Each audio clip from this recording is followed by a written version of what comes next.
What is everybody? Welcome to Truth and Transparency. Let's begin. Happy, what is it, Wednesday night?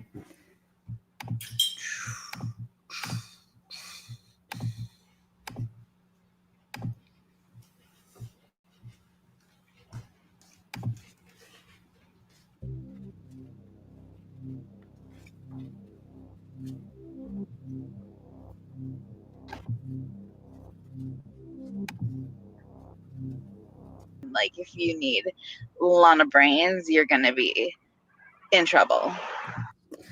All right, again, good evening, guys. You're going to be in trouble. Here we go. Not sure if you guys are familiar with this term. So for those of you guys that are not familiar with this term, what better way than to have mainstream media just tell us about it? Here we go. It's the latest drinking craze. Pirates Borg for me. College kids are partying with gallon-sized jugs that they call a Borg. Borg stands for Blackout Rage Gallon. My name is Captain Borg. I do not eat Borg. And too many of them are winding up in the ER. Last weekend, 46 students at the University of Massachusetts at Amherst were hospitalized during a pre-St. Patrick's Day Borg challenge.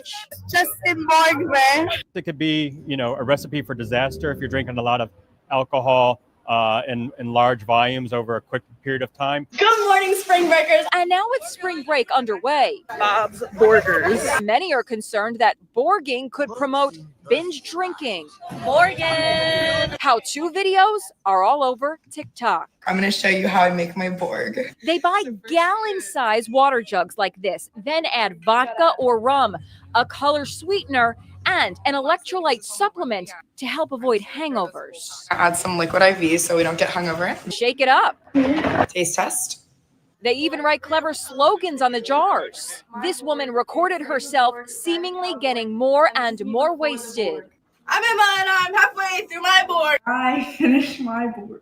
Dr. Tucker Woods of Lenox Hill Hospital in New York says it's important to know your limits when you're mixing a Borg. Even though the name is Blackout Rage Gallon, that has its shock value. That should never be your intention. I want to make that clear from the get-go. All right, Doc. The less alcohol, the better. And he says drinking too much too fast can have dire consequences. All right. Now, why would I ever start off a video with Inside Edition, right? Well, because we wanted to make sure you guys knew what a Borg was. Because if I was to just tell you a Borg is it's like a milk gallon or a water gallon that you would either drink at some point or you could just dump it out. Then you're going to refill it just like those kids did. Now, it has just been released what Dylan consumed on November 12th and 13th.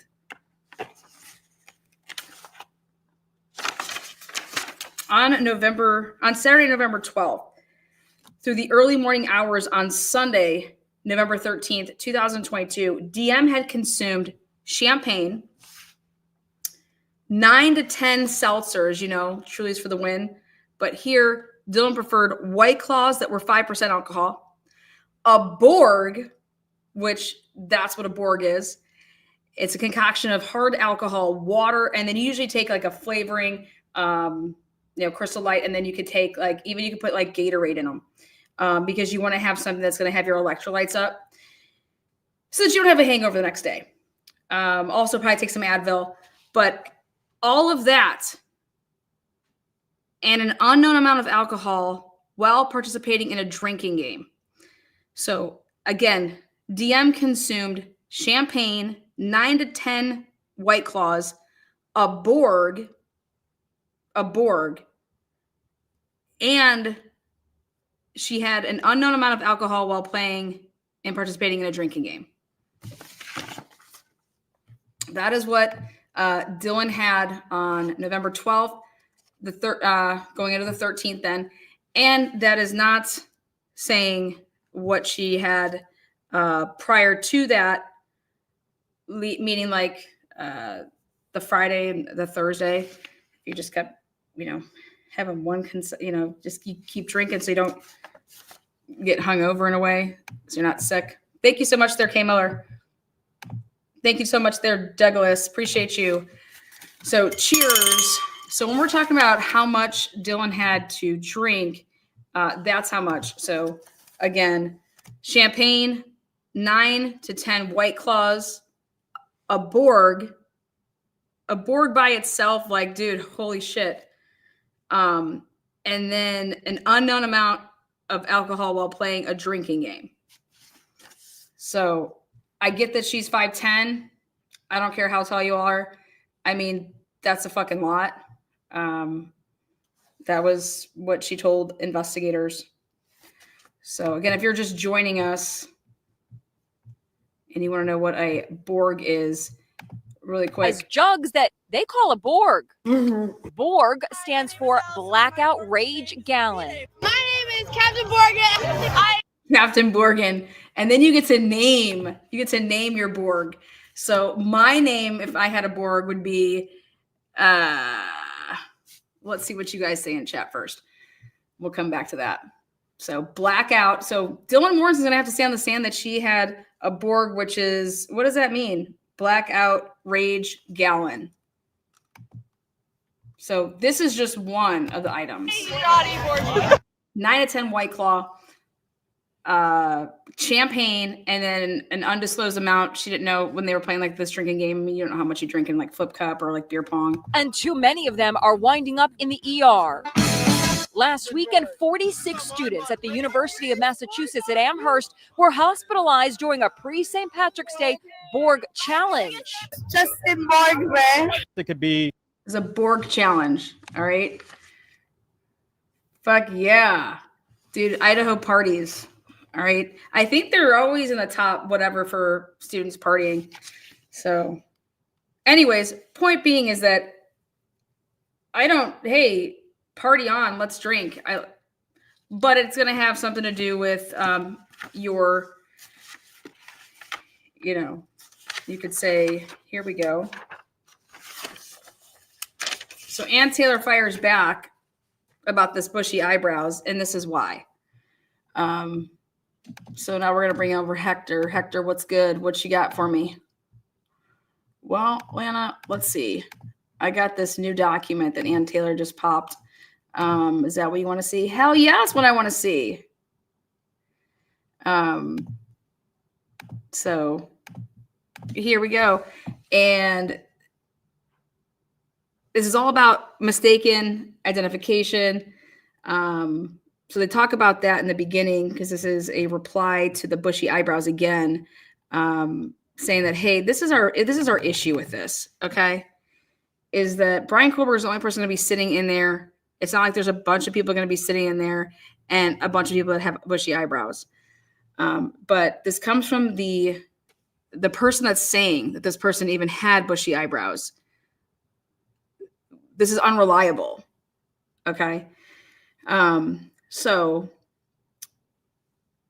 mistaken identifications have been one of the leading causes of wrongful convictions in the United States for decades and still are.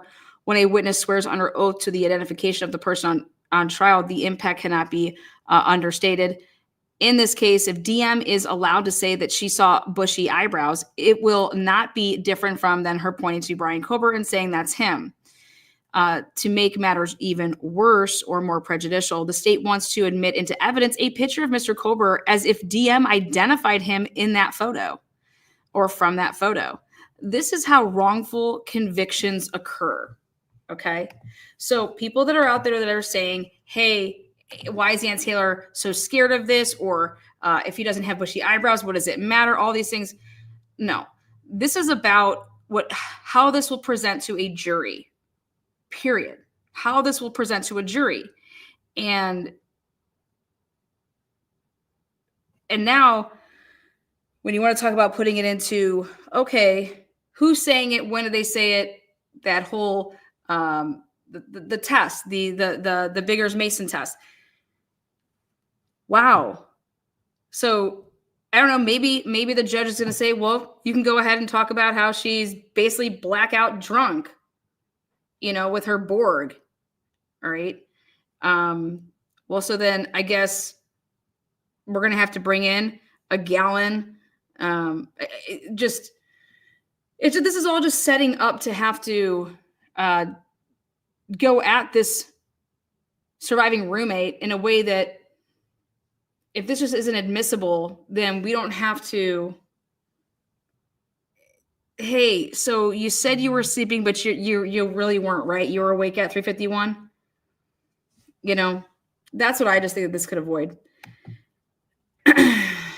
So here we go. The photo of Mr. Kober that the state attached to its response is not relevant and is overly prejudicial. This is akin to the state trying to identify Mr. Kober for DM. Think about that. Or create its own corroboration for her. DM previously said that she could not identify him. There are literally millions of people in the world who might be described as having bushy eyebrows. The term itself is subjective, 100%. And DM has a fascination with drawing eyes and eyebrows. The state contends that DM's statements are independently reliable. They're independently reliable. And they contend this way because they're saying that they did not employ a witness identification procedure out of her. Mr. Kober is not suggesting the DM's descriptive words were developed in conjunction with a lineup. Okay, duh. But what they are suggesting is DM was interviewed 5 times. 5 times. Law enforcement was involved with each interview. And I write the words damn and damn because now let's hear it in the reality of this. We've never heard the questions or like the lead up statements into why DM would say anything, right? We're just thinking that DM is just making these statements. So here, this is the reality. The reality is that according to the state, DM's multiple descriptions of the intruder were based on her own recollection and were not the result of suggestive identification procedures employed by law enforcement. Mr. Kober points the court to the following instances which are suggestive. Number 1 here. In the second interview on November 13th, so not the first one, because she doesn't even talk about eyebrows in the first one. In the second one, Detective Mowry. So in the second interview on November 13th, DM was interviewed at the police department by Detective Mowry, who inquired about facial features and asked DM if she knew what color the intruder's eyebrows were. Well, that's the first time we're hearing that. This is how this all came out. This all came out because Detective Mowry asks DM, well, do you know what color the intruder's eyebrows were?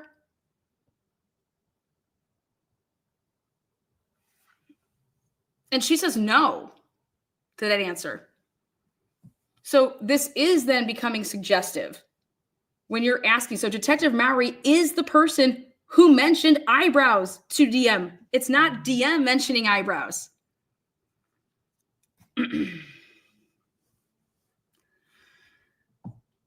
Next, in the third interview on November 17th, DM was interviewed by Detective Gooch, who asked DM if she knew what a balaclava was.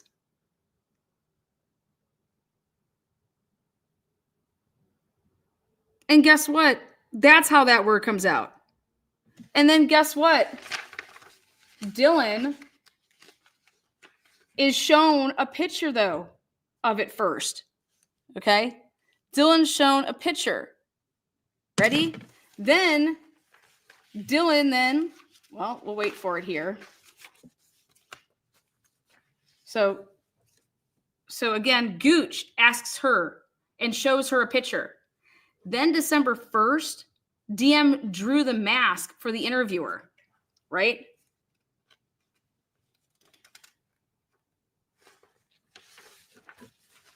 And so then this is what DM drew after seeing the picture that Gooch showed her. Like, wait, what?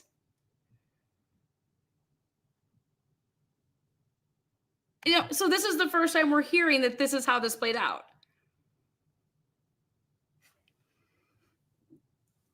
Very suggestive.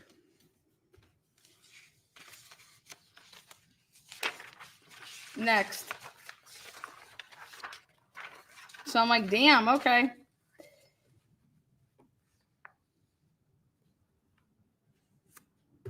The state argues that DM is a reliable witness. Okay. Should the court apply the 5-factor Manson-Biggers balance test to evaluate witness reliability, it should not ignore either the limited amount of time that DM had to view the intruder or her state of intoxication. A witness is less likely to provide an accurate identification from a fleeing view, and a witness's attention is likely compromised when they are intoxicated. And if you don't believe me, balaclava, is that what you want me to say there, Holly? I want to say baklava. And then this is where all the information is. Lana, I didn't just make this up. This is what Dylan drank.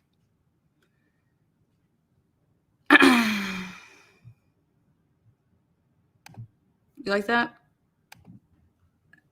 So I was like, damn, Dylan could have totally been on we always do Beer Olympics. I want Dylan on my Beer Olympics team. Flat out, dude. If she can drink like this, all right, like I want her on my team. You like that? I know, I'm Italian, honey. We got the 7 fishes going on over here. So this is right where it is. On Saturday, November 12th, 2022, through the early morning hours of Sunday, November 13th, DM had consumed champagne, 9 to 10 White Claws, a Borg herself. Like, holy shit. I said, wow. Now, maybe DM's going to get up there and say, we were sharing a Borg. Okay. From my understanding with that, it's yours. It's yours. Tanda, thank you so much. $20 Cash App. Thank you for all that you do. Cheers. Cheers. I see, there he is. How are you, love?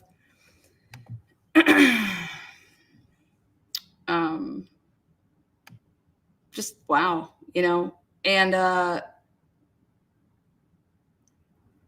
so we're gonna go off of what Dylan says that she was 3 feet away from somebody, that they could, she knows that she was seen because she could see them and their eyebrows, but she doesn't know what color their eyes were. She doesn't know what color the eyebrows were. Then she says, I think maybe it was just one eyebrow. Then she's like, I think that it was a fireman. There's just so much, there's a lot to it. And after you hear and see it this way, where it's like, this is what she was shown, and then this is why when she started, like, she was shown things. It's kind of like the guy that did to get the case moved. When you ask somebody, hey, what have you heard about this case, versus, hey, have you heard that that Brian Kober was stalking the victims? Oh, yes, I did hear that. Versus, did they come out and say that? Things like that. So that's her consumption there. What the defense is asking for is that if the court decides not to rely upon the Manson-Biggers test, it should consider the scientific studies that explain how fragile and inaccurate her memory would be. And then they want the courts to then consider a couple other things, which is they break it down into phases. So the science of memory is laid out below. So her memory. So the first phase in the development of memory is the acquisition So the acquisition of memories depends on perception and all of the factors that affect perception, such as distance, lighting, and duration of exposure. Because perception also depends on several individual factors, the encoding phase of the development. So they're just laying it all out here, like, how can this be reliable? She kept on saying, I don't know, I don't remember anything. And it wasn't until two people had to give her things or suggest things like, you know, what color was his eyebrows? So, you know, in this case, the time period of observation was seconds at most, with limited lighting, under stress and expressed fear, and with a witness who has repeatedly expressed that she is unsure. She was, quote unquote, in a frozen shock phase, I thought, right? She did not know if it's a dream. And there is a time delay in her reporting what she saw. The next memory process phase is the retention, the storage phase. So during this phase, the brain stabilizes the memories for storage until they are called upon for retrieval. The amount of data being encoded and retained is one factor that affects this phase. The greater the amount of data presented, especially in shorter periods of time, the less the will that it will be retained. So a second key factor here in this retention interval, which is how much time passes between storage of the memory and retrieval of it. So a third factor has the most potentially negative effect on memory retention, and that is the post-event misinformation effect. So exposure to subsequent information affects how earlier memories are retained and retrieved. This means that an eyewitness exposed to post-event misinformation can accept erroneous or even non-existent details as if they were true. So something that I think is interesting, we didn't know this until right now. Ready? Here we go. Which is, wow. I figured that they stayed in a hotel, no doubt, or that their parents came and got them. But here it is. In this case, not only was there an 8-hour delay in reporting prior to the first law enforcement interview, DM was allowed to mingle with BF and many other friends out there. Okay. These witnesses were not separated. They were out there. Law enforcement did not separate all of the friends who came to 1122 King Road prior to the interviews, and no warning was given to not discuss the facts, and no effort was made to limit such a discussion.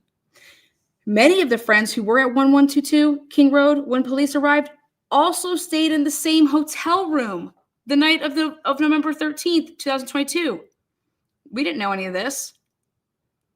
They spent the night, all of them, in the same hotel room.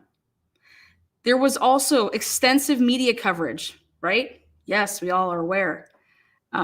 Post-event misinformation must be considered as a factor on the accuracy of DM's memory retention.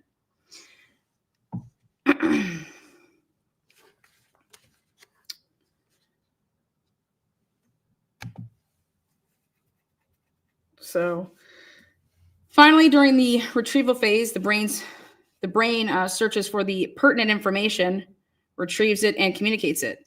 This process occurs when an eyewitness describes what they observed to police, when they participate in identification confrontations, and when they testify in court. Several factors affect retrieval. Time is a very important factor in memory retrieval. As a rule, the longer the period between acquisition, retention, and retrieval, the more difficulty we have retrieving the memory. It's known as memory decay.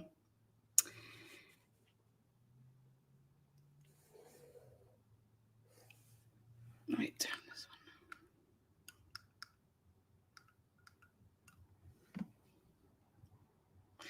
By the time DM testifies, it'll be almost 3 years will have passed after 5 law enforcement interviews where her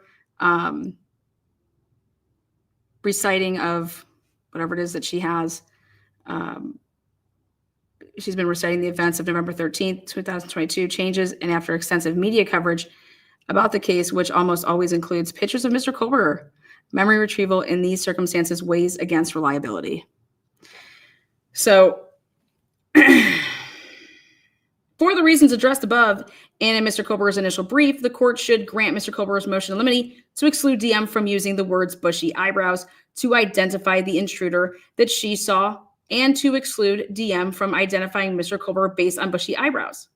The court must additionally prohibit the state from acting as an identifying witness by omitting a picture of Mr. Koberger in evidence in support of DM's testimony or for any other reason. Interesting, huh?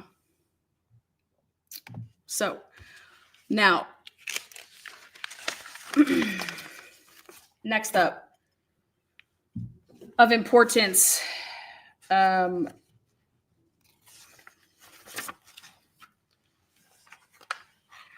of the Witnesses. This is going to blow your dicks and tits. There's deadlines for a reason. Waytall County, baby. Waytall County. Here we go. This is the state's entire case, in my opinion, relies on Nick Balance. Nick Balance is huge in this case. Okay. Based on the probable cause affidavit. All right. First of all, you guys said that Brian Koberger's phone shut off at 2:47 a.m. Well, we find out that that's not true and that it was on until at least 2:54 a.m. 7 more minutes. It's actually 2:54 and 45 seconds, which is so 7 additional minutes, which in this case is everything. It's huge. But more importantly, somewhere along the line, Nick Balance, who was co-author of the PCA based on the ruling, they all worked on it together. He was part of it. He was at that facility, co-author of that probable cause affidavit. All right. He was one providing the information to Payne. That's been in orders. So now we get to this just wow moment, which is now all of a sudden, Nick Balance, he has data and has mapped Brian's phone from 2:47 until 2:54, but will not disclose to the defense where the phone is. Can't make this shit up. Latah County began prosecuting Mr. Koberger in December of 2022. Discovery was filtered to Mr. Koberger in a slow, disorganized, and tedious fashion. The state had the benefit of 6 weeks, access to the scene, law enforcement, and experts analyzing the scene. Experts ready and available to assist with search warrants and expert advice. Hundreds of law enforcement officers assisted in this case. Access to the investigating with assisting law enforcement and experts meant that prosecutors did not have to filter through 68 terabits of information to be sure the right information was at the fingertips of the experts. The reality and gravity of 68 terabytes of information cannot be overstated. Mr. Koberger's Capital Defense team has spent over 2 years devouring as much of the data as possible. The team has not completed review. His team does not have hundreds of people to locate and talk about various pieces of information contained within the discovery. The state does. Mr. Koberger is protected by the United States Constitution and the Constitution of Idaho. He has the right to a fair trial, to have effective assistance of counsel, to confront evidence against him. He has the right to not be convicted unless the state proves its case beyond a reasonable doubt. The state bears that burden of proof. The state has ethical duties under the Constitution, criminal and evidentiary rules and orders of this court to disclose expert opinion and what it would rely on in its case against Mr. Koberger, which I said, is this going to come down to the battle of the experts? Well, what experts for the state? What experts do the state have? There's rules. You have to get your disclosures in. Not only do you have to disclose who your experts are, what they're going to be testifying to, what their opinions are, what reports they're relying on, what they did in the case, all of that. And it should not be a fucking mystery. The fuck? You have this guy by the nuts, string him. What the hell are we doing here? Now, that's not the case, though. They had to get the disclosures in by December 18th. Then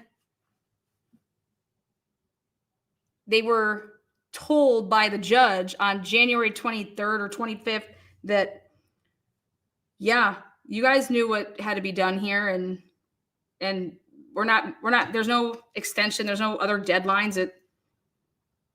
Either you did it or you didn't.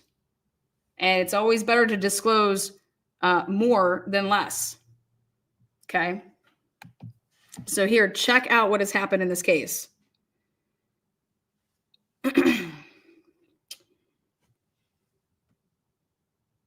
The state has ethical duties under the Constitution, criminal, and evidentiary rules and orders of this court to disclose expert opinion and what it would rely on in its case against Mr. Kohlberger. Instead, the state provided vague, loose topic area responses for the experts they had worked closely with. These are people that they have worked with since day motherfucking one on this case. Period. These aren't experts that they had to seek out. Like, well, let's call up this guy from Texas and see if he can talk to us about Amazon clicks. No. These same experts have been working with the state since the beginning of this case. The state's disclosures were, for the most part, they weren't there. There's nothing to them. Still, as it relates to 67 electronic devices and third-party warrant returns, the state has not disclosed any expert opinions or disclosures of what it intends to rely on off of those. The state disclosures can only be described as you sandbagging son of a bitches. Ann Taylor, team come out, calls the state sandbaggers. Blows me away. You don't see this every day, guys. The state's disclosures can only be described as sandbagging.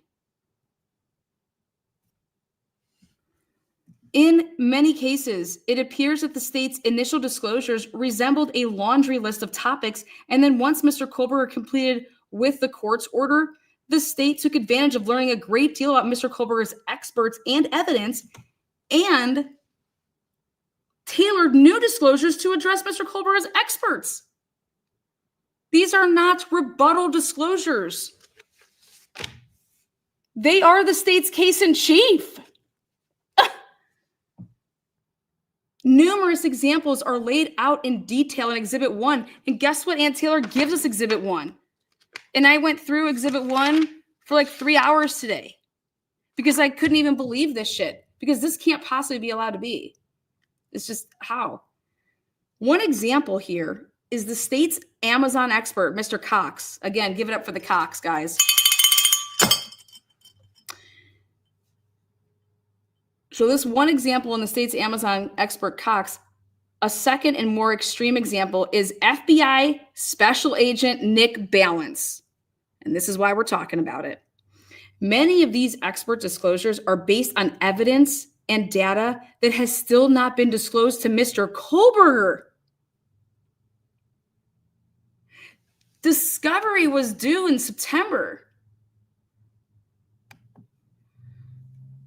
This is particularly true of Special Agent Balance, whose ever-changing reports and opinions are based on material that has not been provided to Mr. Kohlberger.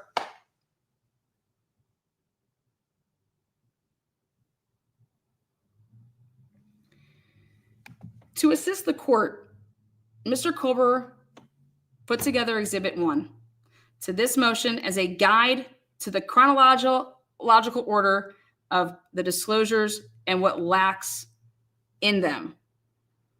When I read these, which we're about to show you, I fell over. It identifies each expert and the limits of the disclosures. The state cannot be allowed to benefit from what they have done. Look at so plainly said, like, what is going on here? Mr. Kohlberger recognizes what the state was doing. Filed a motion to compel disclosures and a motion to extend his deadline off of what they were doing. And guess what happened? His motion to extend disclosure deadlines was denied. Remember I told you this? I said, he has no choice but to follow, like he made his bed, okay? You can't go extending one thing for one person and not for the other person, and vice versa. If you're not going to, then they don't get, what the fuck? Like, do you want to have a retrial on that? So,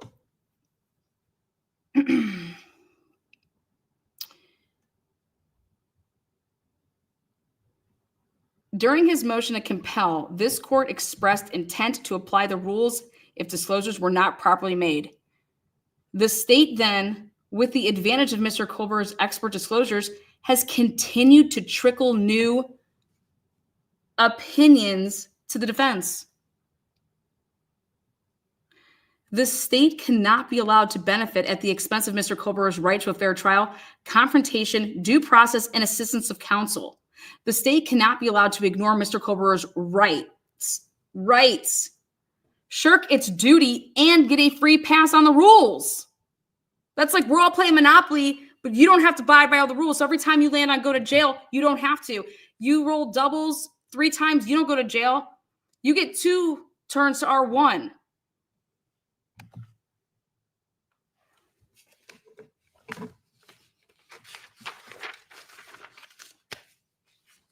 Here are the experts for the state. Ann Taylor putting them on blast. Anderson is a male. Initial disclosures were 12/18/2024. This witness is an expert from NMS Labs that performs testing for substance a deceased has consumed. His work encompassed Ethan, Xana, and Kaylee. Reports are included. No other opinions have been provided. Testimony should be limited to involvement and opinion within the report, which is no more than quantity of drugs found in blood. Those 3 had drugs in their blood. Maddie's isn't on there because that would mean Maddie probably didn't have any drugs in her system. Next, Ayers, female. This witness works at Idaho State Police Forensic Lab. She was on scene at 1122 King Road, November 17th. I believe that we have her on drone footage. She has continued to work at Idaho State Police Forensic since. She has been accessible to the state beginning 4 days after the incident and forward. Initial disclosures on 12/18. Topic area. Ayers can be expected to testify as to the search and collection of evidence. Well, hopefully you didn't use those gloves that fell on the ground. Such as presumptive blood testing, the collection of buccal swabs, swabbing for potential DNA evidence, collection of hair samples, and or latent prints. Ayers may also discuss the process of photographing crime scenes. Additionally, Ayers may discuss lab protocols and procedures, including the disposition of evidence. Lab report 25 was disclosed as her expert opinion. So guess what? That's what you get. Okay. Rebuttal disclosures. Now they're going to list her as that she's also a rebuttal witness. She actively participated in using, you guys need to look this up, LizQ imaging system. I'll do it in a different live, but it's really interesting. So additionally, marking blood stains, reviewing evidence, discussing which evidence may or may not be relevant to the crime, liaison with the detectives on the case, and working with other entities to support the needs of the investigation. Well, this is all great, but what's the opinion? Much of this disclosure describes what can be done and what a quote-unquote crime scene team does, but these descriptions of what was done are included, but the disclosures does not clearly state what she did or what her opinion is.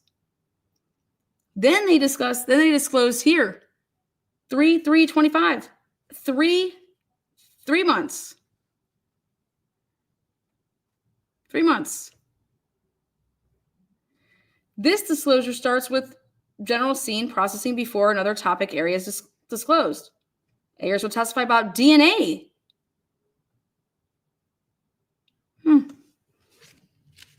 Well,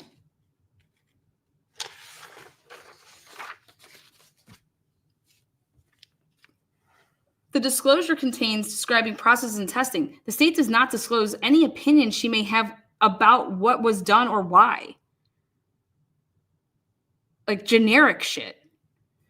The state does not provide any opinions related to her knowledge of DNA in this case or touch DNA. The state has not made any expert disclosures other than the lab report 25. The court must limit Ayer's testimony to her qualifying background and her work and opinions as stated in report 25, which is the first thing that she did. Now, balance. This is where I will stop with this one, and I will, this is absolutely crazy. Okay. Balance was with the team day one, basically, November 15th. Here it is. Their initial disclosures. The initial disclosure stated he would testify about how cell towers work and interact with cell phones. His testimony would include what records related to personal cell phones are available and how they are used. Special Agent Balance will testify consistent with the historical cellular phone data provided to defendant in discovery. Special Agent Balance will explain the methodology used to create his report, which is attached here too as Exhibit S2B. Special Agent Balance will discuss how call detail records provided by AT&T were used to create cell site maps contained in his report, including his corroboration of the mapping with the records provided. Special Agent Balance will also explain in detail what the mapping in his report reflects. So this is what they say in the initial disclosure. Okay. So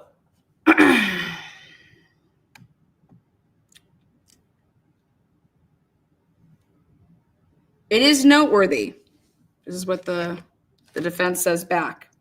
It is noteworthy that the state has never disclosed Special Agent Balance's methodology used to create his report.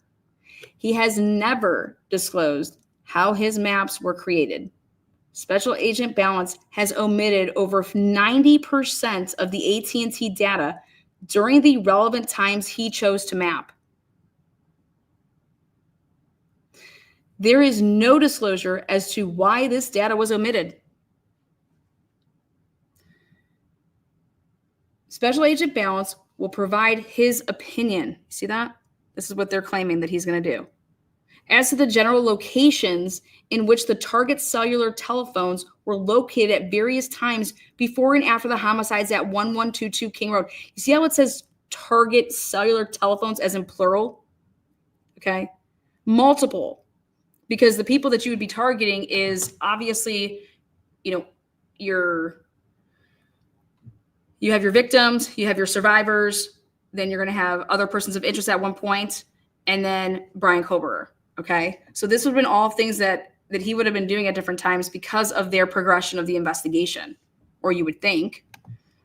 Well, that testimony will rely on information furnished by cellular phone providers concerning which cell towers the cellular telephones connected with during those times. Special Agent Balance may also testify regarding which cellular tower sectors were utilized for the relevant data and explain that the direction of the cellular tower sector utilized can indicate the general location of the cell phone relative to the tower utilized. Well, here's Ann Taylor coming back and say, have you guys lost your fucking minds?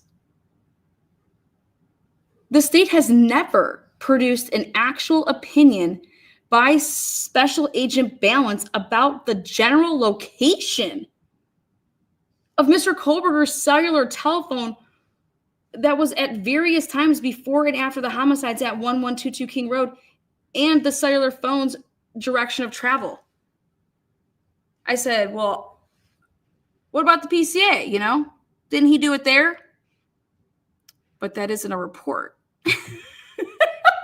Like, I'm trying to give them the benefit of the doubt. Like, okay, but, it's in the PCA, right? Like, that's where he states, like, no.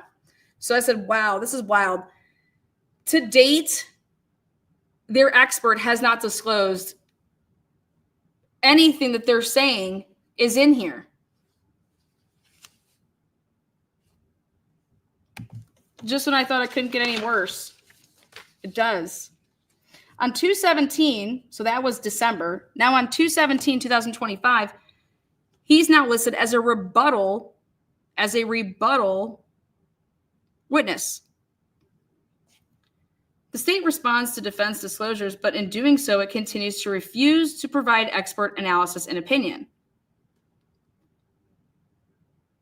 The FBI Cellular Analysis Survey Team, CAS, conducts drive tests using a Gladiator. Remember this, the GAR, developed by Gladiator Forensics. The GAR collects the data, which is then analyzed by Gladiator Forensics software. The software creates the coverage maps seen on several pages of the report. The coverage maps are created using the actual measurement taken by the GAR and interpolation using the natural neighborhood algorithm. Okay. Now, that's just a bunch of nonsense. Like, let's just say this and, oh, yep, sounds great. It's got to be accurate. Whoop, big words. Awesome. Well, here we go. This disclosure does not state who produced the maps or how they were analyzed. The disclosure lacks an opinion about the mapping program or its production. The state has not disclosed records that verify the mapping program, nor has it stated Balance is an expert in mapping. Special Agent Balance went to great lengths to obtain raw drive test data in this case.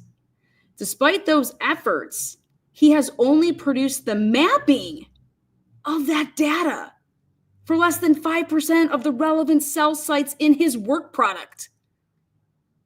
There have been no disclosures as to why he has omitted 95% of the relevant coverage maps. The disclosure goes on. FBI CAS examines each transaction in the raw records to determine reliability based on several factors. As an example, when an AT&T data session is initiated on AT&T's network, that is not following a timed of previous data session. AT&T records the first cell site and then the subsequent cell sites associated with the session, if applicable. The state does not disclose Special Agent Balance's review of reliability. The state is creating wiggle room for Balance to testify to something undisclosed at this time. This particular area impacts 7 minutes of time and exculpatory information. This is the 7 minutes between 2:47 and 2:54. The state applied for search warrants and its arrest warrant claiming Mr. Kohlberger's phone stopped reporting to the network at 2:47 a.m. The state later had to concede, based on its own discovery disclosures, that the phone went off the network at 2:54.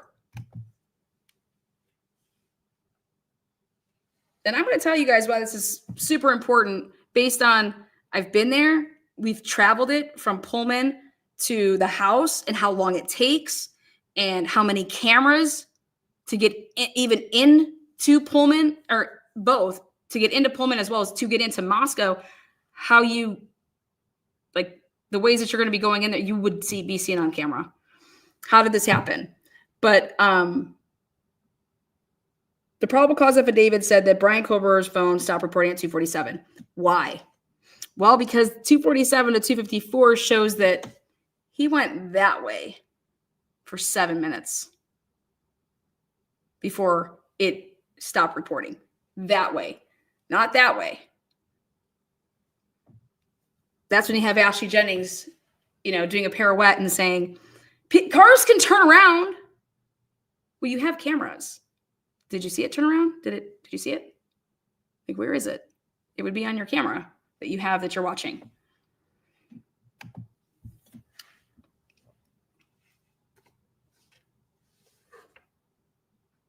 Between the time of 2:47 and 2:54 a.m., while the phone was on and receiving service, it was utilizing cell towers. The phone was not stationary and utilizing only one tower. The phone was moving during those 7 minutes. During those 7 minutes, the tower's handoff service, as the phone is moving, those handoffs, you guys, once analyzed, locate the direction of movement and the location of the phone when it stops reporting at 2:54. The state asserts Special Agent Balance mapped this data but has not produced it. Where the fuck is the phone, Balance? At 2:54 a.m. in 45 seconds. Where is the phone? The defense is saying it's exculpatory. I want to hear from you guys. Where the fuck is the phone? You know where it's at. Where is it? Why aren't they saying where it is? First of all, why did they lie in the probable cause affidavit? This is fucking evidence of them lying yet again in the probable cause affidavit. That's all this is. Do you guys know how long it takes to get from Pullman to Moscow? Now add 7 minutes on.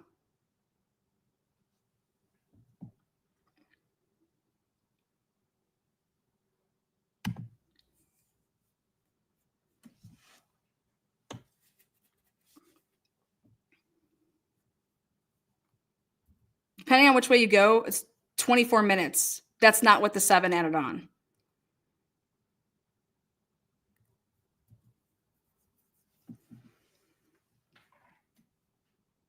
How could Brian be the 3:26 a.m. car? How could Brian be the 3:26 a.m. car? If at 2:54 in 45 seconds, you have to drive 7 minutes, if you did this little turnaround, if you drove 7 minutes and then add on another between 19 and 24 minutes.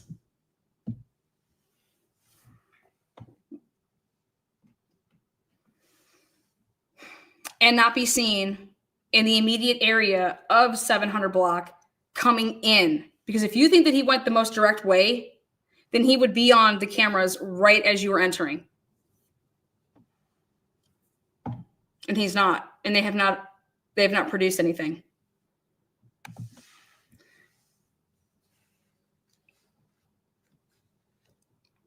The state must be required to disclose what it is not saying here. Ann Taylor, fucking A, man. She's just, the state must be required to disclose what it is not saying here. It is not going to come up with some bullshit at trial and then ask us to fucking like do with the Googling of the phone in the Delphi case. We're not doing that.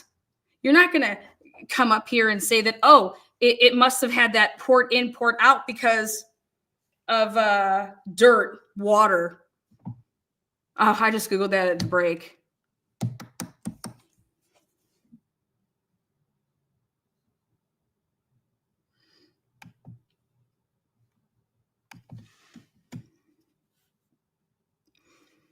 The state must not be allowed to ambush Mr. Colbert at trial by stating something that it is not grounded in record.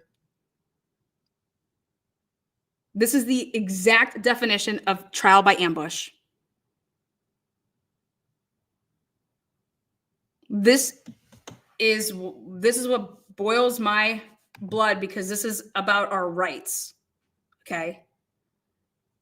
This is not how you prosecute cases. This is not how you prosecute death penalty cases.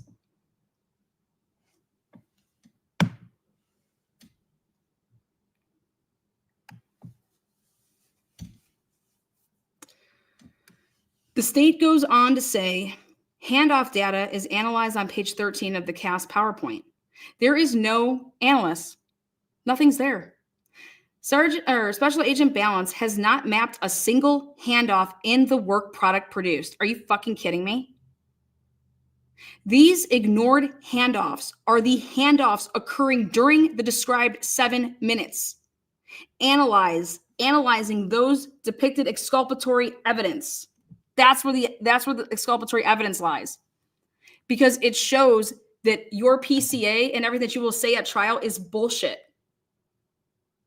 Now, that does not say that Brian Colbert is innocent, okay? This is just saying that this This shit is all fucking bullshit. And you lied. But why would anybody need to lie to do this? Why? And how many cases have you fucking done this in? I hope Cass gets blown out of the water. I hope appeals start coming left and right. Because this ain't the first case.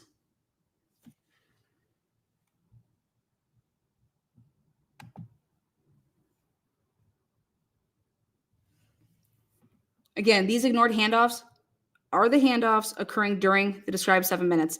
Analyzing those depict exculpatory evidence. It is important to understand handoff data makes up more than 85% of the defendant's AT&T network connections, which proves that he's always driving.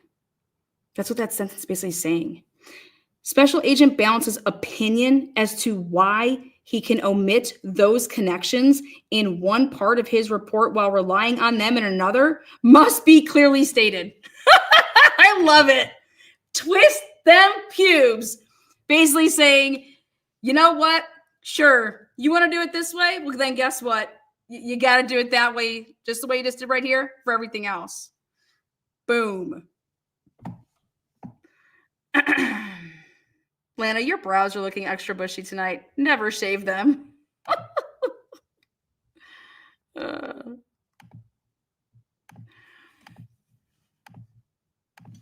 Oh, shit. Oh, we're not done yet. The state does not provide basis or analysis for Special Agent Balance's claim that Mr. Kober was using a tower that services the King Road address. Instead, they say this, quote unquote, generating a report of all of the defendants' movements from June 2022 to December of 2022 would be overly broad, unnecessary, and prolong the jury's service with details not relevant to prosecution. Wait, excuse me? I thought y'all said that he was stalking. And he went to this house and was scoping out this house how many times?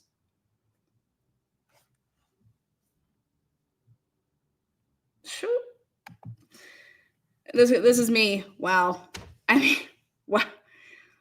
With the help of this very expert, the state sought and received AT&T phone records for Mr. Kober from June 2022 through December 2022. In affidavits supporting search and arrest, the state averred that Mr. Kober's phone data depicted numerous occasions where it utilized the tower servicing the King Road address. Now you're saying that we don't got to talk about any of this? This is overly broad, and we don't. No. Whew. I just wait. What? Well, why? This is what was interesting to me. It's like, why? Why wouldn't you want to talk about this if like he's done all these things? So, but hey, the state supplied Special Agent Balance as an expert and disclosed his PowerPoint with slides 29 and 30, claiming this same thing. It is noteworthy that the dates of this alleged behavior have been changed over the course of this expert's work. These dates have been changed of when he did the work. I mean, Ann's got him by the ball sack, man. You can see in the writing. What the state has failed to do is provide the analysis of the claim, man. Mr. Kober will face his capital jury without the state backing up this claim. The state does not have connection between Mr. Kober and anyone at 1122 King Road. The state puts this information out to attempt to establish a connection. While the state has chosen not to disclose this analysis, Mr. Kober has disclosed the analysis. The analysis shows that it's flat out fucking false. Look at this. Well, guess what? We provided it. And we're showing that the analysis shows the falsity of the state's expert slides. The real analysis is exculpatory to Mr. Kohlberger. This must be excluded from the state's presentation. I just can't believe this. The state provides its reason the cast draft and the cast final PowerPoint are different in size is as follows. ... Cast utilizes a peer review process of any work product prior to it being presented at trial. This peer review process is meant to ensure the final report is accurate, provides clarity to raw cellular records, and relevance to the state's case presentation. And I said to myself, wait a second. So they're saying that, hey, the reason that this is way smaller is because we took things out because they just weren't relevant to the case. So that's why this is smaller. Well, what's smaller? Let's find out. What do you mean? What's smaller? Oh, here. The state has failed to provide any documentation of its peer review process and opinions as why changes were made. Fuck. Dude. This disclosure addresses AT&T timing advance records. I said, boom. Mr. Kohlberger respectfully requests the court look to the pleading and affidavit he filed in response to the state's motion on that topic. Remember, Jennings said that there weren't any timing advance records, motherfuckers, because we didn't use that. And she died on the same hill when she filed her reply again 2 days ago. She said, we did not use timing advance. We did not have access to that. This case happened before 2023. We didn't have access to it. Shut the fuck up, Ashley. Shut up, man. I cannot believe that you're going to sit and die on that hill. We didn't say that your fucking ass went and got him. The FBI went and got him. And then they used him. But then they buried the first 7 minutes because it totally fucked your shit royally.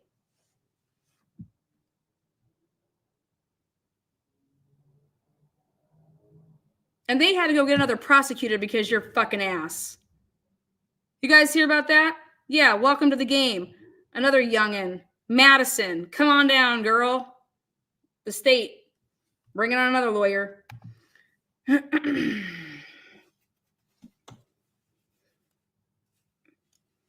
They had this shit the whole time. So Mr. Kohlberger respectfully requests the court look back. We've already told you all this. And this is what Ashley over here saying, we do not have those. We did not use those. Blah, blah, blah, blah.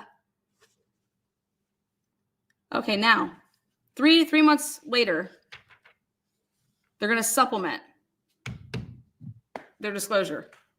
All this shit was supposed to be in December. This guy has been working with this team since damn November of 2022. And they are just now trying to disclose on March 3rd, 2025. Like, what? First of all, this was due in December of 2024. So you're 3 months late. But why? You had this from jump, supposedly, right?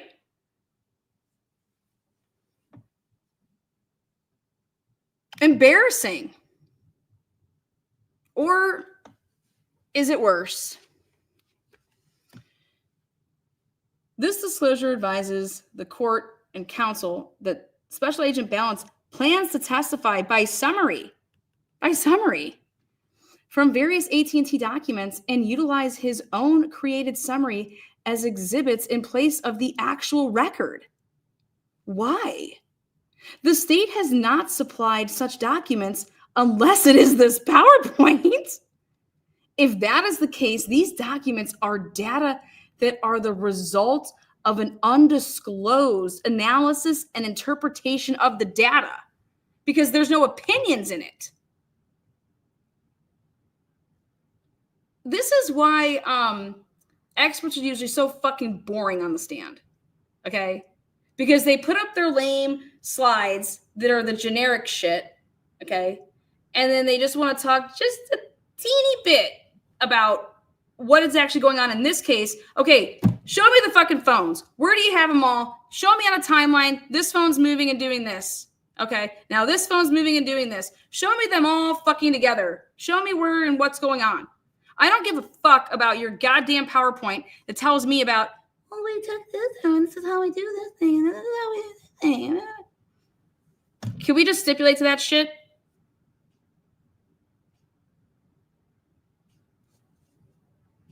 If we can't, and you're going to have to bring it on cross-examination and go straight into it to wake those jurors up, because they're going to try to put these motherfuckers to sleep. Wake them up, baby. Shake their bell. Ask for a recess after this fucking dude testified. I'd ask for a recess. I'd get my 15 minutes in. Let the jurors, I don't know, go chug some fucking fireballs back there, take a Borg, and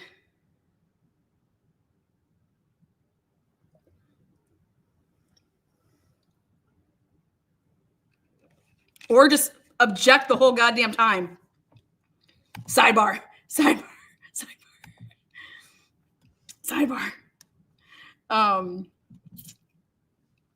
here we go. This is the disclosure advised by, I said, boom, what? So page 13 depicts cellular phone usage by 8458 phone on November 13, 2022. And Balance is expected to testify that when the 8458 phone interacted with AT&T networks at 2:47 and 29 seconds, the phone was not at the Brian Kober residence, marked BK on the map. Great. Rather, it was southeast of Brian Kober's residence, as depicted by the drive test data. Balance is also expected to testify that he analyzed additional handoff data that occurred during this data session, and that the 845 phone stopped communicating with the network at 2:54 and 45 seconds. Oh my God, for the first time. Look at this. Holy shit. You have Ashley Jennings writing and saying, holy balls. Ashley, the phone was still on until 2:54 and 45 seconds? No fucking way, man. Wow. But what happened to the 2:47, the PA? Was it all lies? Why is it inconsistent with this? So you guys fucking lied, right? And just admit you guys lied. If this is how y'all fucking convict people, his phone didn't stop reporting until this time, right? Not at 2:47, but why would anybody lie about that? Why would they bury that? Well, very simple, guys, because the phone isn't doing what they say it is. Because Aunt Taylor goes at him one more time. Aunt Taylor says, the state has not disclosed an analysis or where Special Agent Balance will claim now that the phone was low. Where's the phone at? He still's not going to claim where the phone's at 2:54. These are the 7 crucial minutes that contain exculpatory evidence. And in his report, he doesn't say where the phone's at. So even when you fluff the fucking shit in March, Ashley, where the fuck is where's the phone at 2:54 and 45 seconds? Where's it located? You still didn't fucking put that in there?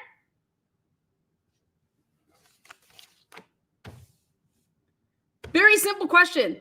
At 2:54 and 45 seconds, Special Agent Balance, where the fuck is the phone? Oh, was that what I was supposed to do?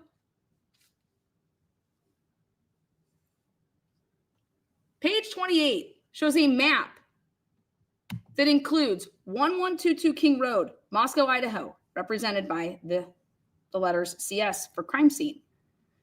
Okay. There's a yellow circle that represents a 100-meter radius around the crime scene. Balance will explain that he conducted analysis of all of the cell sites in the area that provided coverage to the crime scene and identified any cell site that drive test data showed coverage that included the 100-meter radius. The state has not disclosed this analysis. So she writes that this is what we're going to be doing. The state has not yet to disclose any of this.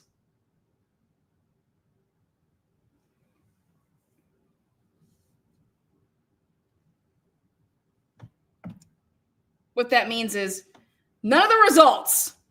What are your goddamn results? Page 29 and 30.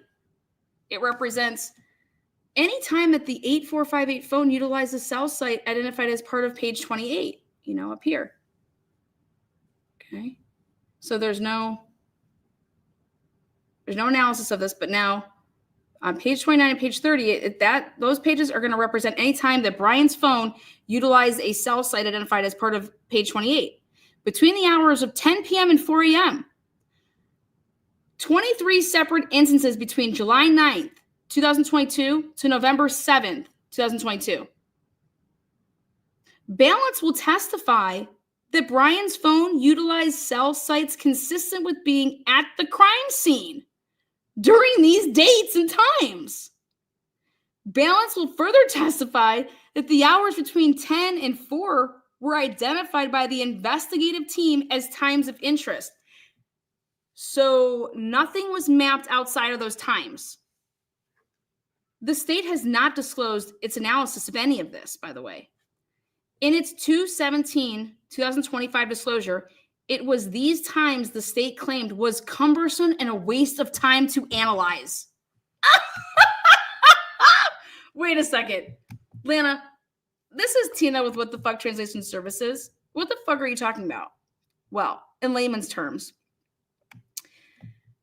all that time that they said, well, no, that's just, we're not going to bog down the jury with all this irrelevant shit, okay?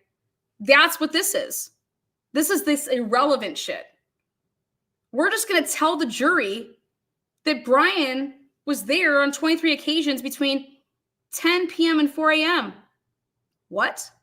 We haven't even seen this shit. You're saying in one breath that it's irrelevant. But you're going to use it. Unfucking believable. This doesn't make any fucking sense. And you're not providing any of how. Let me see it. Let me see it so my expert can look at this and be like, "Ha, what? No."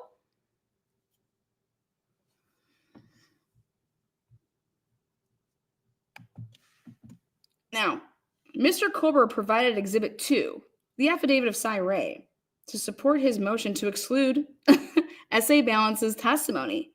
This witness must be excluded.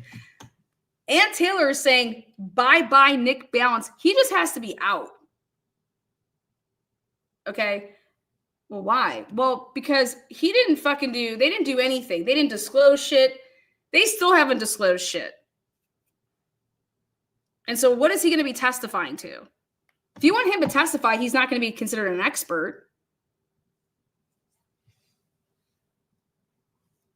And so what is Ashley going to say when these questions come up during this hearing? When Ann Taylor, she's not going to hold back. There's no more oh, I'm afraid to say this on the record. No, it's go time. So no, Your Honor, there is nothing in these reports. Here, Ashley, if you know the answer, where's the phone at 2:54 and 45 seconds? Flat out ask her. Ashley Jennings seems to know everything about this goddamn case. Ask her, Ann. Ask her.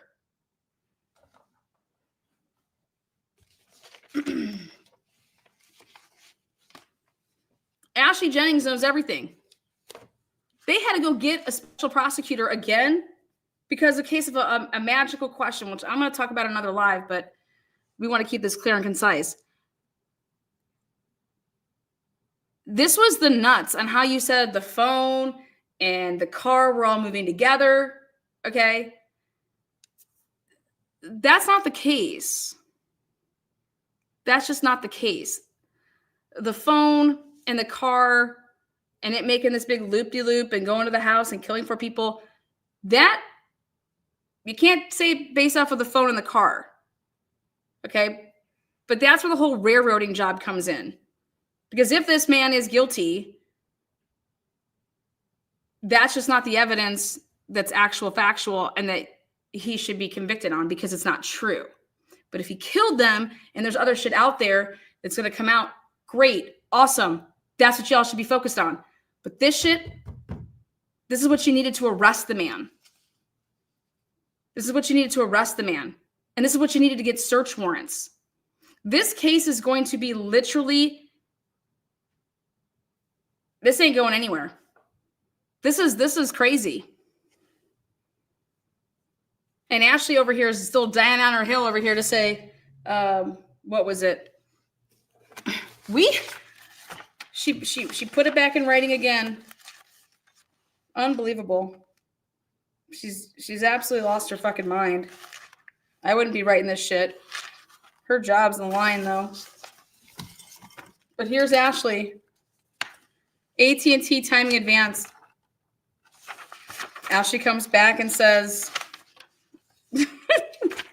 here you go. One page.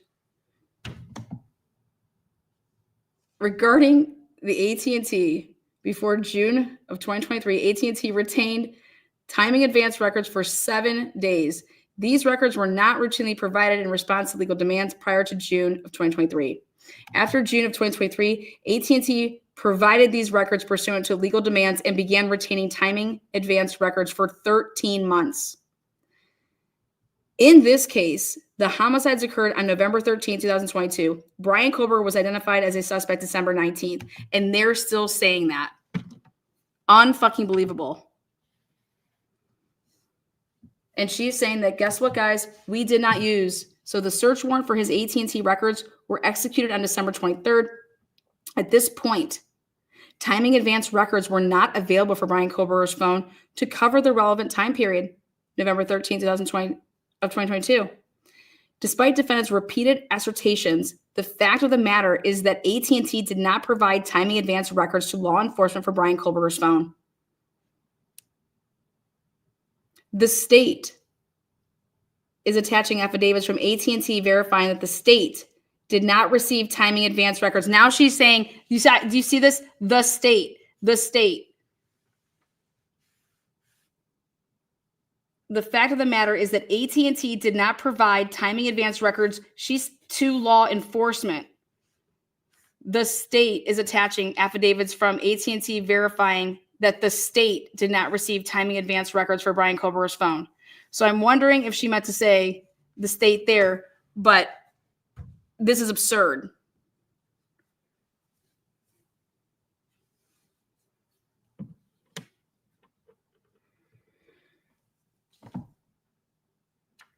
And how this is absurd, you guys, is because there's timing advance records that were used for other people's phones. They inadvertently gave them information that they were not supposed to from the federal fucking grand jury. They gave them shit that they weren't supposed to in these disclosures, that because they have idiots and they're using some, wait till you see what they're using. They are using AI to run their production of discovery. Again, that's going to come out another day. I mean, I just can't keep pumping out all this information. I feel like at once. I just want you guys to maybe like take it in. But they are using a product called. So again, she's living and dying on that hill. She's nuts. But they're using a product. Let's see, where is it?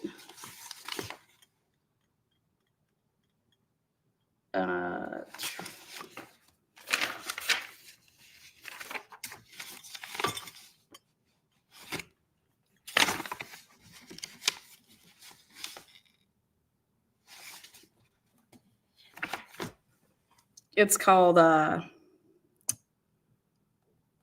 on.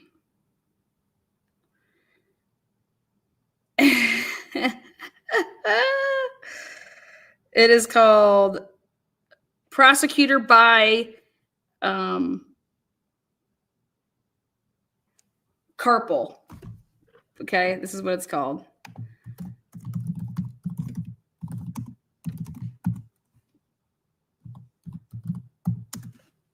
But go ahead and just Google that. And it'll legit blow your mind. Okay. Ann Taylor writes up a It's in one of the responses that it's crazy. And it's expensive, but she's saying like I said, I'll go over that. I'll go over that another one. But last but not least, I want to talk about the car. So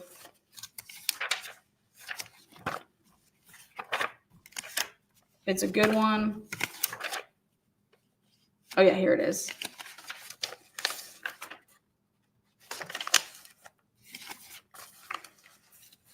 You can go find everything you need to find in the disclosures violations.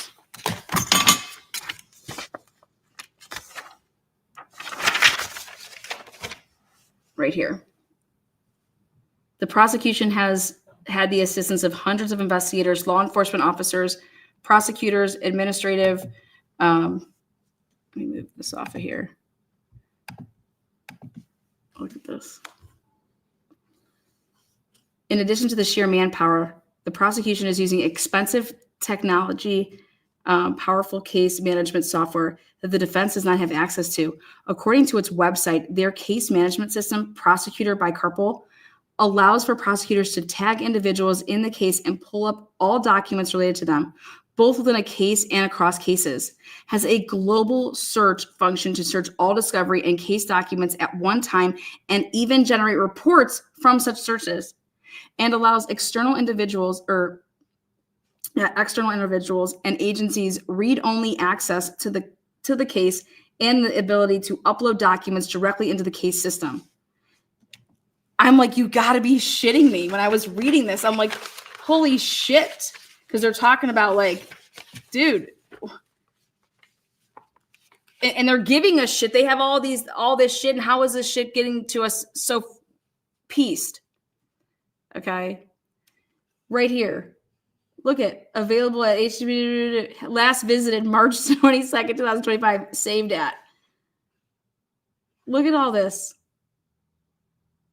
The defense does not know the extent to which prosecutors and law enforcement officers at different agencies working on this case have access to such software, but they are widely available to the government and to law enforcement agencies. For example, the Latah County Sheriff's Office recently contracted with a similar technology advanced evidence management software called Polaris. So then she's like, this is what they're doing. It's able to sift through all this shit. Then they give it to us unsifted and just tossed around like a snowball, like a shake it up globe. So sifting through search results and going through mountains of paperwork just to find one piece of information saps valuable time that could be spent on more important tasks. Like, they're like, we don't have this ability. And I'm like, I want this software. Can I get this software? I mean, shit, man. So anyways, that's what this document's a really good read. And it's the disclosures violations, because it's like they're over here talking about, hey, you guys have 5 months before trial. Like, who cares if we just gave you shit right now? What? Okay. Well, no, these are the rules. So are we playing by rules, or is it anything goes? What's up?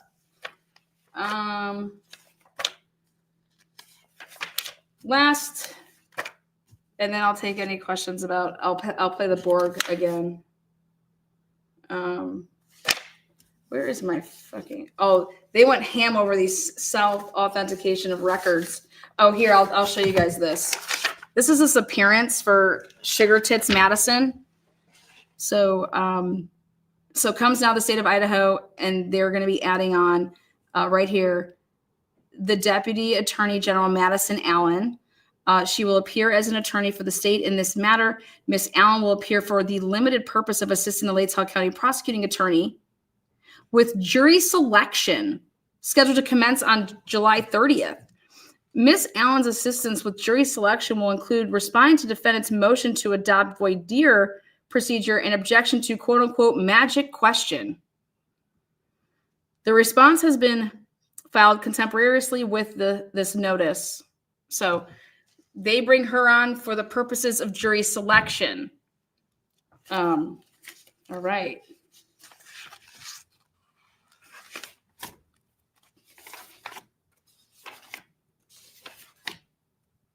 Yes, here it is. This is the last one I wanted to show you guys. Now, about the fucking car. Thank God. Ann Taylor does it in one page. Or whoever wrote this. Who wrote this one? Yeah, Ann Taylor, bringing it in one page. She says, listen, comes now Brian Kober. This is our reply to what y'all are talking about with that FBI report in the car. Listen. This is just tits. She's like, listen, we are not saying that we want to limit videos or anything like that. Very, very careful. This is what she's saying. Idaho rules of evidence state that relevant evidence is admissible. Duh. That's 402. Relevant evidence is that which has any tendency to make a fact more or less probable than it would be without the evidence, and the fact it's of consequence in determining the action. The court may exclude relevant evidence if its probative value is substantially outweighed by a danger of unfair, prejudicial, confusing the issue, or misleading the jury. Now, this is my boom. Here, for anybody that's sleeping, here, Mr. Kober's motion sought to prevent the state from saying that the vehicle depicted on 1112, that vehicle, that's 1112, that the FBI has come out and said, we cannot tell you what that vehicle is. We've never identified a vehicle from that picture. Even though Judge Hippler was lied to believing that 1125 Ridge Road was not how the vehicle was identified, which now he's hip to. Anne is saying this. Mr. Kober, his motion sought to prevent the state from saying the following. The vehicle depicted on the 1112 King Road camera was a Honda Elantra, and that the vehicle was the same vehicle identified as an Elantra on the 1125 Ridge Road camera. That is in the province of the jury. The jury will be saying that. Based on, we don't tell the jury that because that's not what the case is here, because you didn't identify the 1112 King Road vehicle as the white Honda Elantra. And if you guys are trying to say that, so think about it like this. In the Delphi case, when these guys got to come out and say what they thought the fucking girls said on the video, what? No. Right? No. So Ann Taylor is saying the state points out there is no continuous video stream to observe a path of travel. As the state points out, they cannot show a vehicle at 1112 King continuously moving to the location of 1125 Ridge Road because they are two separate videos, separated by distance and opportunity for other places to drive or park and opportunity for other vehicles to appear on camera. It is a question for the fucking jury. So we're making sure that you're not going to be doing X, Y, and Z, and we want a court order. And we're going to explain this, period. And we're going to explain it by their report that says no vehicle was ever identified from any footage from 1112 or from any footage from Linda Lane or any of that other shit up there. You listen to me, you freaks? So let's not get this twisted because Ann Taylor says the state's argument would make sense if Mr. Colbert sought exclusion of the 1112 video. He does not. He doesn't. He wants it in. He wants it in. Why do you think Mr. Colbert wants 1112 in there? Because there's other shit on there. Okay? He's not trying to exclude 1112. No. So the state's argument would make sense if Mr. Colbert sought exclusion of the 1112 video. He seeks exclusion of speculation, of speculative statements that are in the province of the jury. Mr. Colbert is not seeking to exclude S.A. Emmo's testimony on these grounds. His testimony about what make and model the vehicle at 1112 King Road will be subject to cross-examination at trial. We got that handled.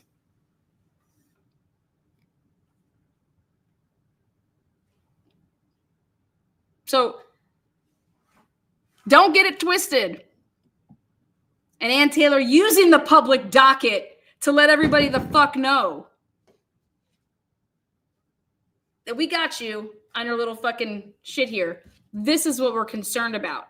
Here, Mr. Colbert's motion sought to prevent the state from saying that the vehicle depicted on the 1112 King Road camera was a Honda Elantra, because guess what? They didn't say that. They never, in fact, in the report, it says, we cannot identify it from being anything. We don't know what it is. We don't know what it is. And they're going to say that, and if that was ever provided to us, we told them, nope.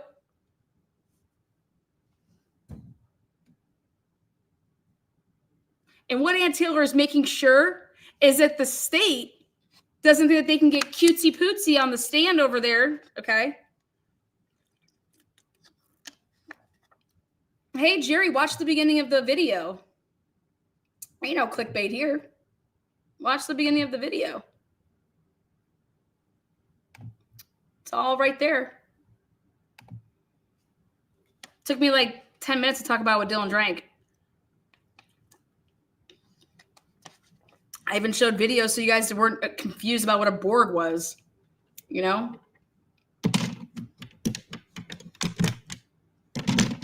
This case,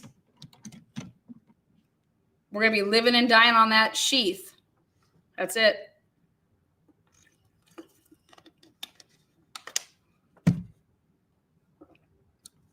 And I don't know. Wait, AI will be used at jury. It should be used at jury selection. So, like I've been saying, the 1112 King Road video has never been said by any expert that that is a white Honda Elantra. In fact, their report says that, wait, no, we are unable to identify that vehicle, a period. And we were shown, and I can't wait till it comes out. So when she gets to look at Hippler. So let me make sure I'm right. You identified a be on the lookout based on what picture? Yeah, the still image from 1125. And that's what you told investigators, right? Absolutely, we disclosed that to investigators. Thank you. And I would stare down Hippler. Because it's all fucking lies. The state lied. The state's been lying. But I'm like, why? Why do we gotta lie? I don't understand why we gotta lie. This cannot be practiced because, I mean, why do you think that the Innocence Project exists? Because of this type of practice. This is some bullshit. And trust me, if he's the fucking dude that did this, and because of their ways and their practices and their bullshit, that a killer gets to go free, that's some fucked up shit, man. That's fucked up. All I know is if this is the investigation that you did and this is my motherfucking kid, I'd fucking wring your fucking nuts out. This is sick. This investigation is shit. So bad. So bad. Again, thank you guys so much. You guys rock. Dylan, for the record, had 10 to 11 White Claws, champagne, a Borg, and whatever she was drinking during her drinking game, which she didn't know what it was and how much it was. So, and when I was like, oh my God, a Borg, I was like, I think that's one of those jugs. Woo! You guys want to see what that jug looks like again? This is a Borg. Thanks to Inside Edition for talking to us about a Borg here. It's the latest drinking craze. Pirates Borg for me. College kids are partying with gallon-sized jugs that they call a Borg. Borg stands for Blackout Rage Gallon. My name is Captain Borg. I Borg. And too many of them are winding up in the ER. Last weekend, 46 students at the University of Massachusetts at Amherst were hospitalized during a pre-St. Patrick's Day Borg challenge. Justin Borg, man. It could be, a recipe for disaster if you're drinking a lot of alcohol in large volumes over a quick period of. Can you imagine when you're on the stand and they say, oh, wait, you said you had a Borg? What's that? It's blackout drunk rage. Yeah. Blackout drunk rage. Wait, what? Blackout. Yeah. Blackout. Oh, yeah. Yeah. Rage gallon. Rage? What do you mean rage? Why would you call it rage? You guys rage? Weren't they describing this crime as like a rage? Someone that's induced rage? So then my next question would be like, well, Dylan, you could have been the only person that was just Borging, right? Who are you Borging with? Were there boys that were Borging with you? Did a bunch of people have Borgs? Oh, who are these people that had Borgs? I mean, I cannot believe that this is going to come over like this is going to be said in the jury to hear. Wow. And then I want to know who she was Borging with. Borgin. Schmorgenborgen. That's what I would name my Borg. Schmorgenborgen, get down here. Looks like it's me and you tonight. Time. Good morning, Spring Breakers. And now with spring break underway, Bob's Burgers. many are concerned that Borging could promote binge drinking. Morgan. How to Okay, so do you guys see how everybody has their own Borg? Like, look at, you see how everybody has their own Borg? Just so we're clear, like you're supposed to have your own Borg. Like occasionally you can do team Borging, but like it's normally like your own Borg. promote binge drinking.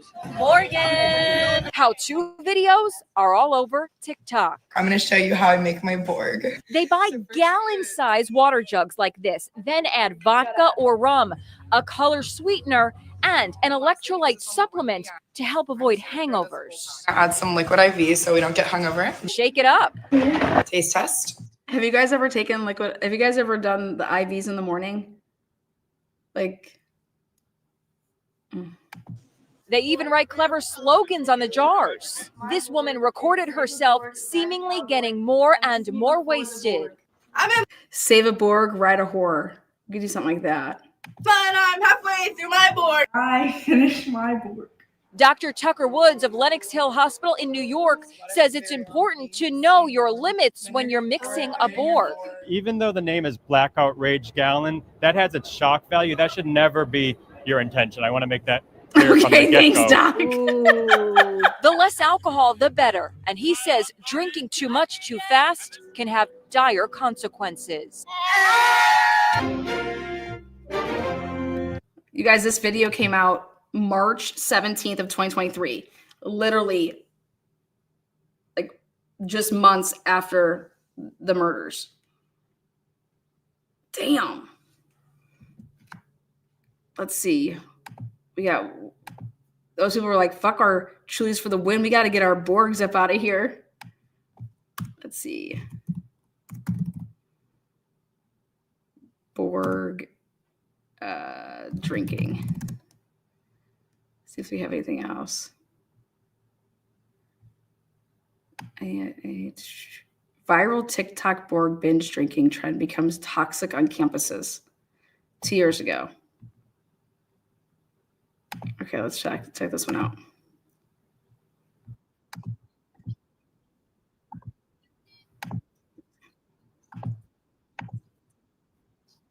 Causing 28 ambulances to be called to off-campus parties. TikTok is being blamed for circulating the drink trend and ingredients. The social media platform is already in hot water with the U.S. government as bills are being floated in Congress to ban TikTok. The drink deemed Borgs, or blackout rage gallons, is encouraging students to binge drink copious amounts of alcohol from gallon jugs. The infamous drink is trending on TikTok with videos showing Borg recipes, Borg challenges, and Borg puns. Most importantly, you have to name it, and it's got to be something with Borg.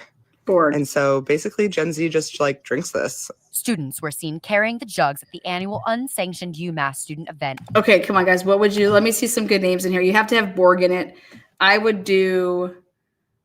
I told you I would have to think about like go big or go Borg, like something like that, right? So it was like go big or go home, go Borg, or go home.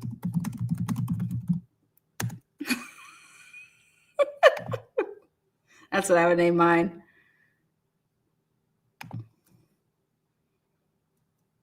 Mary Tyler Borg.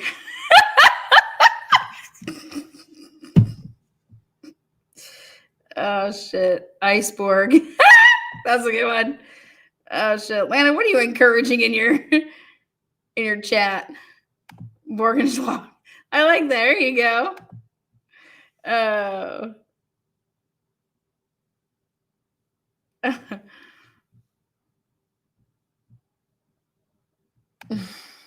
Gen Z on Borg.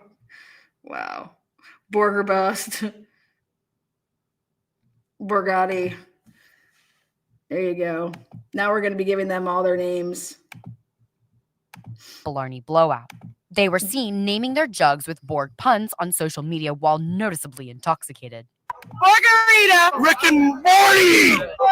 Rick and My Borg is named Borg Leaf Clover. Jason Borg. People in the comments Jason claim the Borg. goal is to have your own drink to bring to parties to prevent See? spreading germs or getting slipped with the date Told rape you. jug. Oh, God. Students promote drinking this combination of water, electrolytes, and vodka because they think it will help them stay hydrated while they drink. And then lastly, because it's only 1 p.m., we're gonna add some liquid IV so we don't get hungover at midnight. I'm just gonna throw this whole pack in here. I shake it all up. However, health officials say it's not advisable for anyone to drink half a gallon of vodka. There's nothing unique about a Borg that is going to lend itself to better control over drinking. We spoke with Dr. George Koob, who is the director at the National Institute on Alcohol Abuse and Alcoholism. When you go past the standard drink, you really are getting to the point where alcohol ultimately becomes a toxin, and you can easily overdose. He said the repercussions of binge drinking is not just getting blacked out.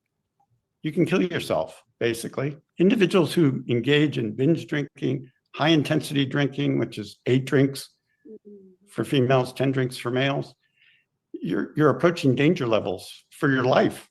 Dr. Koog says binge Holy drinking has shit. become more prevalent since the pandemic, as people are wanting to catch up on times they feel they have missed with friends while being in lockdown. It's what we call in the field the alcohol deprivation effect. So people tend to really rebound in drinking after a period of not drinking. And so we are a little concerned. TikTok, where Borgs became popular, has been in the Senate spotlight for weeks as Congress is looking to ban the app nationwide due to its connection to China. The Biden administration has already banned the app from government devices. I didn't care about that. All right, guys. Thank you so much. You guys are awesome. Thumbs it up. Want to thank all these super chatters, sisters, stylists. Remember, first Presser Fry said I wouldn't call the roommates witnesses, right? Gina 13. Having a baby Borg. We're having a baby Borg. Brian, $10. Thank you so much. $5 super sticker. Jules, thank you. Jules, back to back. Nothing like a back to backer. Best in the biz. Thanks, Douglas. 7 months is that? Nice. Almost a baby. Oh, yes. Turn some people green in here. Kay Miller. Lighting up the chat with greenies. I'm going to start calling you guys Borgs. My fucking freak Borgs. You guys are great. Again, don't know who's done what, but hell's bells. Our rights cannot be violated like this. We gotta.